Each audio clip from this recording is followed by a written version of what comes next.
नमस्कार, मैं डॉक्टर शिखा त्रिपाठी। आज भारतीय काव्यशास्त्र में शब्द शक्ति इस विषय पर आप सबसे चर्चा करूंगी।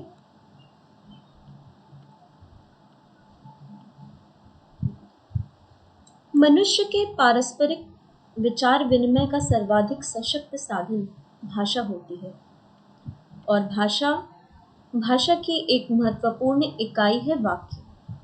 वाक्य की निर्मिति शब्द और अर्थ में सन्निहित होती है और इस प्रकार शब्द और अर्थ भाषा के अनिवार्य धर्म बन जाते हैं। साहित्य के संदर्भ में काव्यशास्त्रियों ने शब्द और अर्थ के सहभाग की बात आग्रहपूर्वक कही है। अपने व्यापक रूप में शब्द और अर्थ का सहभाव ही साहित्य का रूप ग्रहण कर लेता है। तथापि प्रत्येक शब्दार्थ के सहभाव को साहित्य नहीं कहा जा सकता, क्योंकि हमारे साहित्यिक चिंतन में साहित्य काव्य का पर्यायवाची सा बन गया है। साहित्य का आशय काव्य से माना जाता है और कदाचित इसी कारण शब्द और अर्थ के प्रत्येक सहभाव को साहित्य की श्रेणी में नहीं रखा जा सकता। एक विद्वान आलोचक ने स्पष्ट करते हुए कहा है कि हम एक विशेष प्रकार के शब्दार्थ सहभाव के उसी विशेष प्रकार की चर्चा करेंगे जिसके कारण एक प्रकार का भाषा प्रयोग तकनीकी अर्थ में साहित्य कहलाता है। अन्य प्रकार के प्रयोग जिनमें यह विशेषता नहीं है साहित्य के नाम से वंचित रह जाते हैं। भारतीय परंपरा में वह विशेष प्रकार का शब्दार्थ सहभाव कवि का कर्म अथवा काव्य कहा जाता है।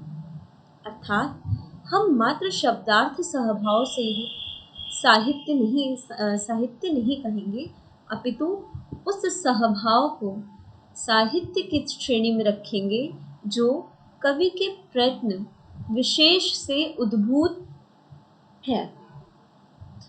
अर्थात साहित्य अथवा काव्य में शब्द और अर्थ का समभाव होता है।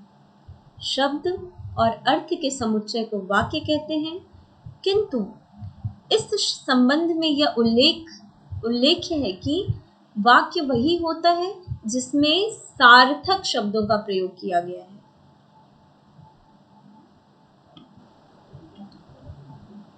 अब इन सार्थक शब्दों के प्रयोग को हम काव्य की संज्ञा देते हैं। अब प्रश्न यह उठता है कि शब्द क्या है। हमारे व्याकरणों के अनुसार शब्द दो प्रकार का होता है। तत्र त्वेष निर्णयः यद्येव नित्यः अथापि कार्यः उभयापि लक्षणं प्रवर्त्यमिति। अर्थात कार्य और नित्य। कार्य का आशय अनित्य से होता है और अनित्य का अर्थ केवल उच्चारोत्पन्न ध्वनि अथवा नाद से होता है, जो कि कानों से भी सुना जा सकता है। इसके विपरीत नित्य शब्द वे होते हैं जो न तो उच्चारणजन्य होते हैं और न कानों से सुने जा सकते हैं। यही कारण है कि ऐसे शब्दों को व्याकरणों ने स्फोट कहा है। स्फोट से तात्पर्य ऐसे शब्द से है जिसमें अर्थ का आभास होता है। अतः शब्द के स्पष्टतः दो रूप हुए हैं, एक तो ध्वनि और दूसरा स्फोट। स्फोट में अर्थ विशेष का निर्देश होता है और वह ध्वनि के माध्यम से व्यक्त होता है। ध्वनि और स्फोट दो पृथक अवधारणाएं हैं और इन भेदक तत्वों का निरूपण करते हुए व्याकरण कहते हैं कि ध्वनि अल्प और दीर्घ होती है, परंतु स्फोट में एक रूपता रहती है। ध्वनि में ह्रस्व, दीर्घ, प्लुत आदि विभिन्न वृत्तियों के कारण स्वभावतः अंतर पड़ता है, किंतु स्फोट अभिन्न कालिक, पूर्ण और नित्य होता है। जब हम शब्द और अर्थ के समुच्चय को, पदों और पदों के समूह को वाक्य की संज्ञा देते हैं, तो उसका आशय यही होता है कि शब्द और अर्थ का संबंध नित्य से है। वस्तुतः पदों और वाक्य में भी कोई विशेष भेद नहीं होता है। अर्थ की उत्पत्ति वाक्य में होती है, किंतु यह भी निर्विवाद है कि केवल श्रूयमाण वाक्य से भी अर्थ की अभिव्यक्ति नहीं हो सकती। अर्थात वास्तव में अर्थ की प्रतीति ध्वनि द्वारा व्यक्त विस्फोट से होती है, और इसी कारण कई व्याकरणों ने शब्द और अर्थ के नित्य संबंध की बात आग्रहपूर्वक कही है।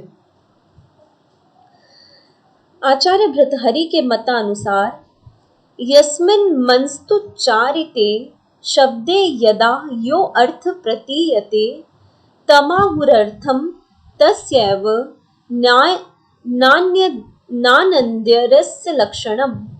अर्थात जिस शब्द के उच्चारण मात्र से जिस अर्थ की प्रतीति होती है वही उस शब्द का अर्थ है।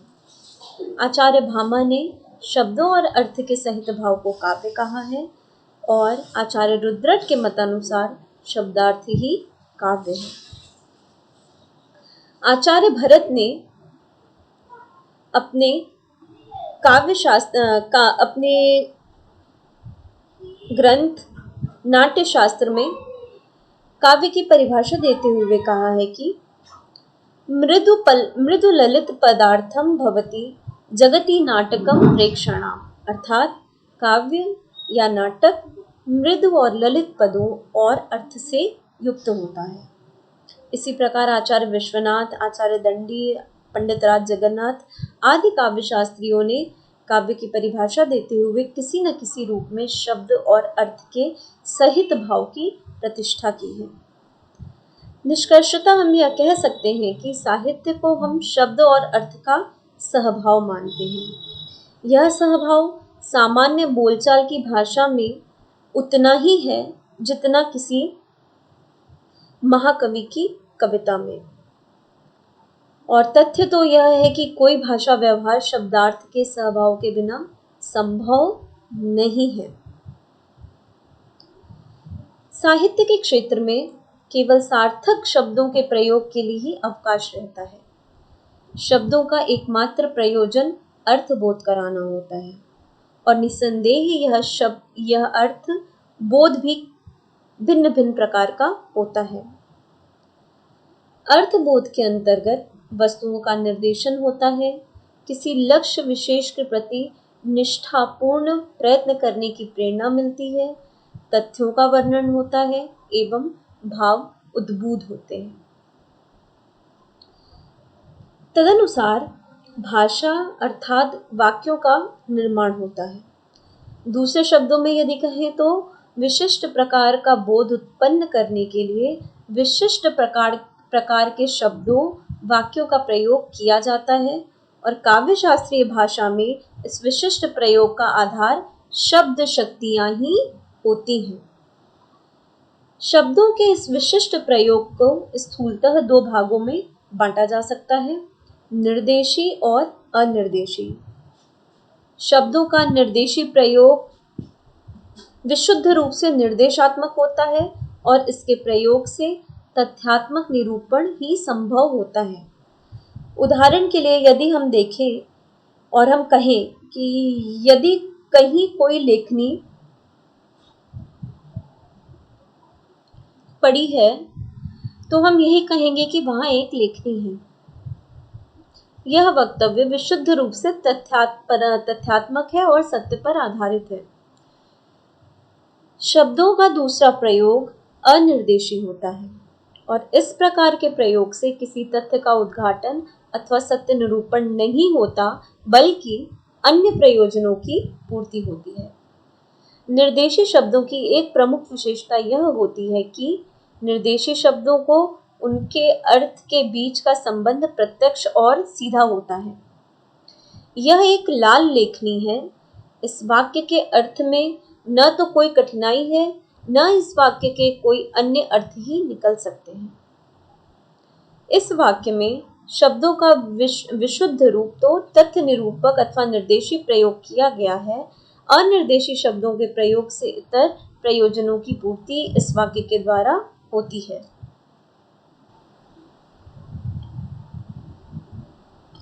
शब्दों की अर्थबोध शक्ति के आधार पर विद्वानों ने शब्दों को मुख्यतः 3 श्रेणियों में विभाजित किया है: वाचक शब्द, लक्षक शब्द और व्यंजक शब्द।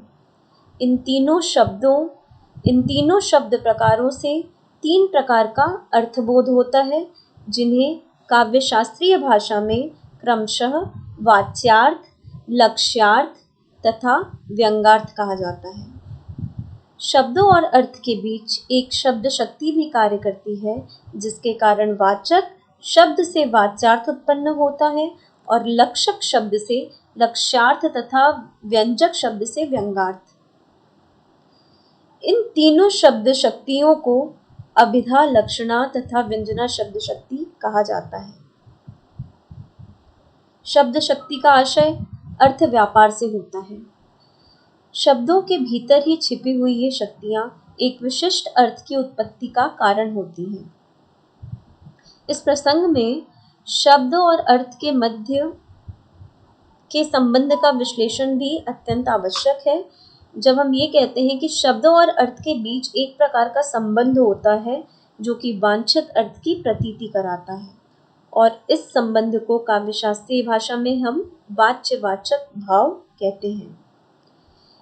इस संबंध को लेकर विद्वानों में 2 प्रकार की बातें कही गई हैं। विद्वानों का एक वर्ग यह मानकर चलता है कि शब्द और अर्थ 2 पृथक पृथक सत्ताएं हैं, उनके मध्य कोई भी स्वाभाविक संबंध नहीं होता। किसी भी शब्द को किसी अर्थ के साथ जोड़ा जा सकता है, परंतु जब एक बार किसी शब्द को किसी अर्थ के लिए नियत कर दिया जाए, तब उसका प्रयोग अन्य अर्थों में वर्जित हो जाता है। भाषा के व्यवहारिक प्रयोग के लिए इस प्रकार के शब्द विशेष के अर्थ विशेष के साथ संबद्ध कर दिया जाता है। इस प्रकार विद्वानों के इस वर्ग के अनुसार शब्द और अर्थ के मध्य वाच्यवाचक जैसा कोई स्वाभाविक संबंध नहीं होता। विद्वानों का एक अन्य वर्ग जो दूसरा वर्ग है, उनके अनुसार शब्दों और अर्थ के मध्य वाच्यवाचक संबंध अवश्य होता है।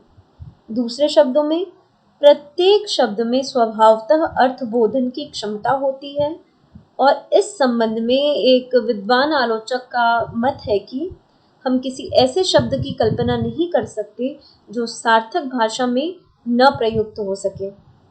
अर्थबोधन की सामान्य शक्ति से युक्त शब्दों की व्यवहार में सौंदर्य के उद्देश्य से किसी एक अर्थ विशेष के लिए सीमित कर देते हैं। अतः यह कहा जा सकता है कि विद्वानों के इस वर्ग के अनुसार शब्द की शक्ति कृत्रिम नहीं होती, बल्कि उसके अर्थबोधन की शक्ति सीमित होती है। इसके आधार पर शब्द और अर्थ के मध्य वाच्य और वाचक संबंध स्वाभाविक तथा नित्य होता है। शब्द शक्तियों के 3 प्रकार अभिधा, लक्षणा एवं व्यंजना पर मैं आपसे अगले व्याख्यान में चर्चा करूंगी। तब तक के लिए धन्यवाद।